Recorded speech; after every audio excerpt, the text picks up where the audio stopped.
Assalamualaikum warahmatullahi wabarakatuh. Perkenalkan, nama saya Anissa Salsabila dengan NIM 0496353808 dari program studi Ilmu Komunikasi Universitas Terbuka. Pada kesempatan kali ini, saya ingin mempresentasikan hasil proposal perencanaan program komunikasi dengan tema Behind the Screen, kampanye kesadaran kesehatan mental pada mahasiswa di era digital. Perkembangan media digital telah menjadi bagian penting dalam kehidupan mahasiswa. Media digital memberikan banyak manfaat, seperti bisa mencari informasi, berkomunikasi, dan dapat memudahkan dalam membangun relasi.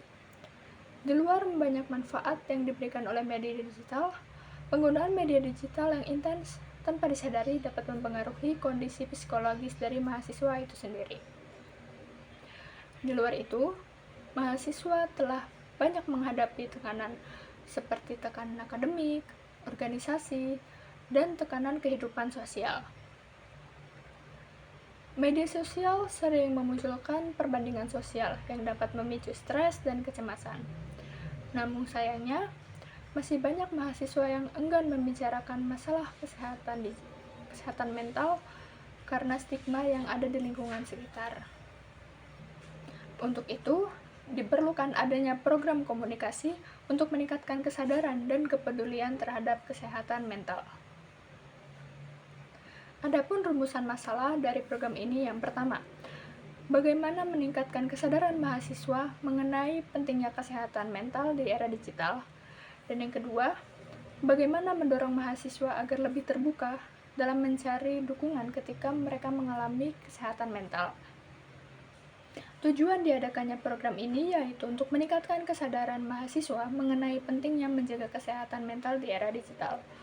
Dan untuk tujuan khususnya, yaitu untuk meningkatkan pemahaman mahasiswa mengenai kesehatan mental. Yang kedua, mengurangi stigma terhadap isu kesehatan mental. Dan yang terakhir, untuk mendorong mahasiswa mencari bantuan ketika menghadapi tekanan psikologis.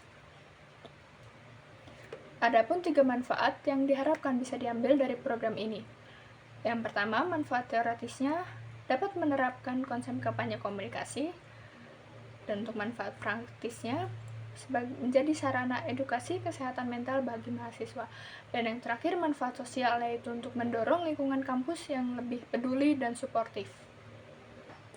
Masuk ke bab berikutnya, yaitu bab 2 di tinjauan pustaka. Adapun landasan teori yang menjadi landasan dari adanya program ini, yang pertama, teori kampanye komunikasi. Menurut Venus tahun 2018, kampanye komunikasi merupakan serangkaian tindakan komunikasi yang dirancang secara terencana untuk menciptakan efek tertentu pada halayak sasaran. Teori yang kedua yaitu teori komunikasi persuasif.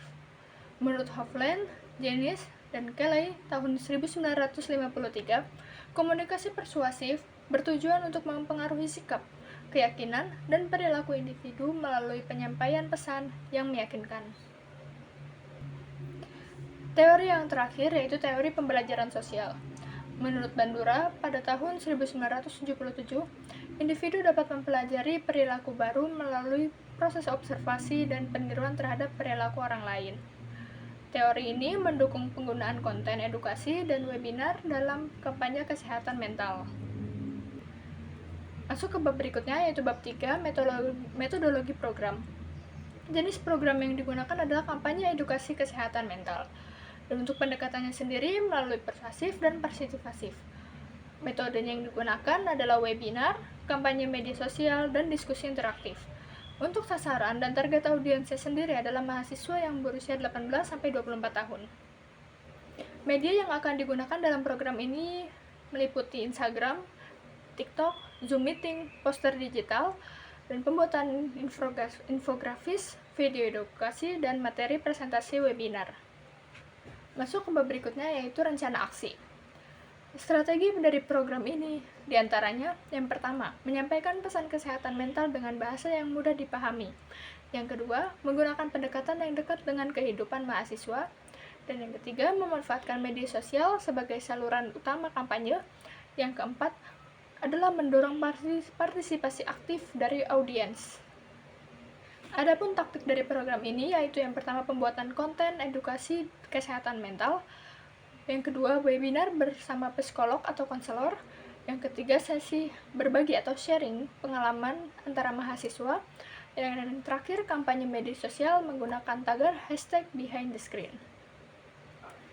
Jadwal dari program ini diantaranya untuk di minggu pertama mempersiapkan program dan penyusunan materi. Di minggu kedua, melakukan peluncuran kampanye melalui media sosial. Dan di minggu ketiga, melakukan pelaksanaan webinar dan diskusi interaktif.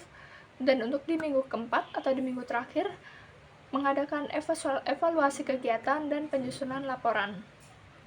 Masuk ke bab terakhir, yaitu bab 5. Kesimpulan dari adanya program ini adalah program komunikasi behind the screen dirancang untuk meningkatkan kesadaran mahasiswa mengenai pentingnya kesehatan mental di era digital.